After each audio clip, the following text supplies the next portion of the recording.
come back to Korea. You were excited to come back, but you had to say farewell to your friends back wherever that was. Or maybe you finish school, or you finish university, or you leave a job and you've got to say goodbye to colleagues or friends. That's kind of what's happening in Hebrews 13. The writer is, after all these messages for the last 12 chapters, he's kind of saying farewell to his readers. As Lindsay mentioned, because we travel about 11 hours and 50 minutes now, we can say lots of goodbyes this week to kind of family, friends, and different things. And it reminded me of when we left Bahrain.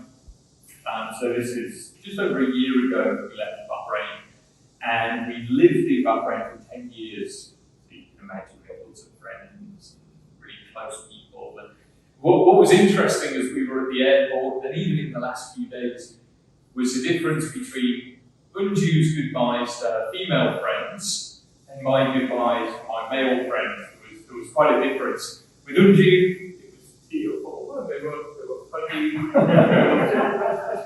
And with me, it was like, alright, see you man.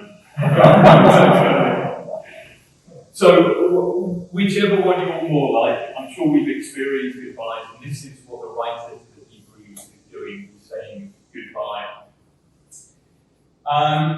So in this chapter, there's lots of final advice. It's like the writer has done all the important theological stuff, and then thinks, there's all this application stuff that I want to tell the people. So he goes through a big list. He talks about things like urging them to love one another, to be hospitable, to visit those who are in prison, to honour marriage, to not love money, to remember church leaders and pray for them, and to hold firm to true theology, orthodox theology. So he gives this kind of long list of stuff they should be doing. And then he repeats a couple of the main points of the book that he's just written, the letter he's just written. And I want to mention a couple of them.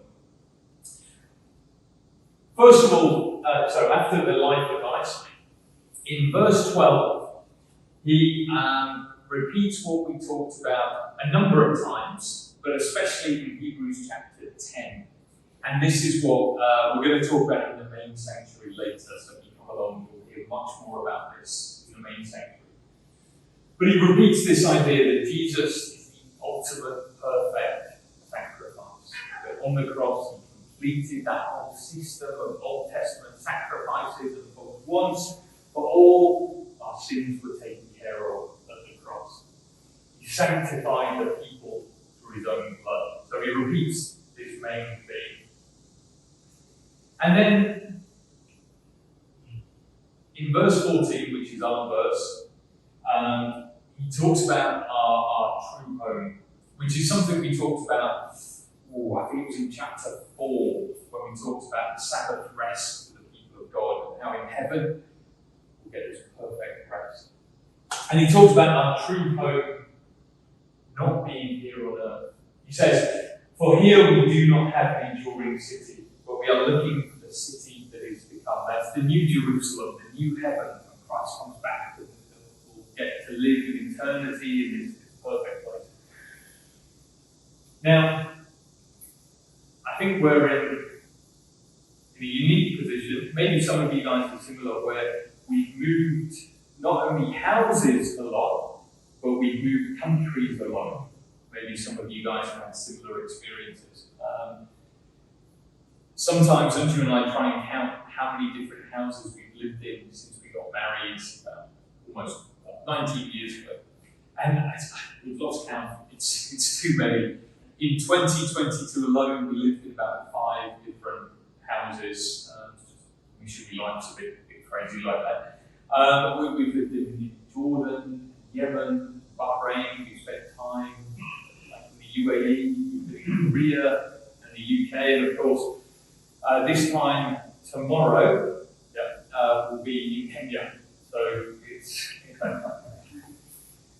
kind of difficult. As you said, every time we have to pack up all our stuff, it's a whole thing.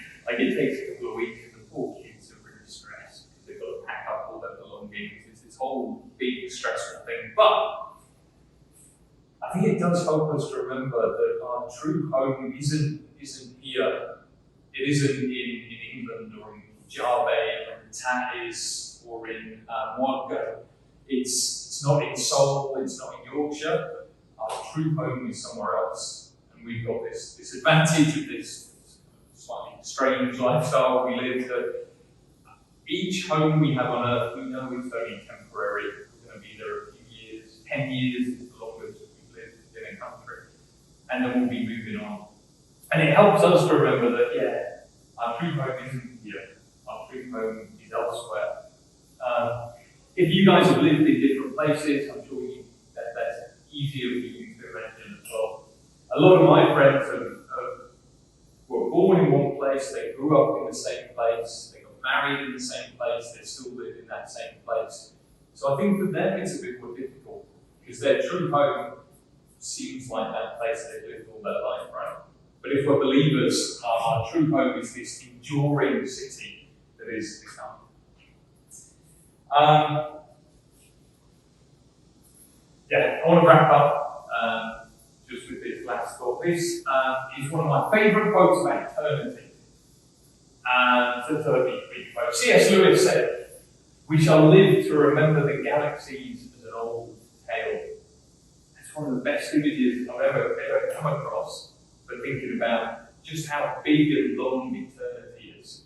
One day, we'll be in heaven, maybe we'll meet up again and say, "Oh, do you remember the English service in St. Church? And hey, do you remember those galaxies? Do you remember there used to be stars and planets and stuff?" That's how long eternity is. And that's one of the most useful things I've ever come across for thinking about the amount of time we get to spend in heaven. And compared to that, even if we live in the same place all our lives, it's a temporary thing. So, as we talked about,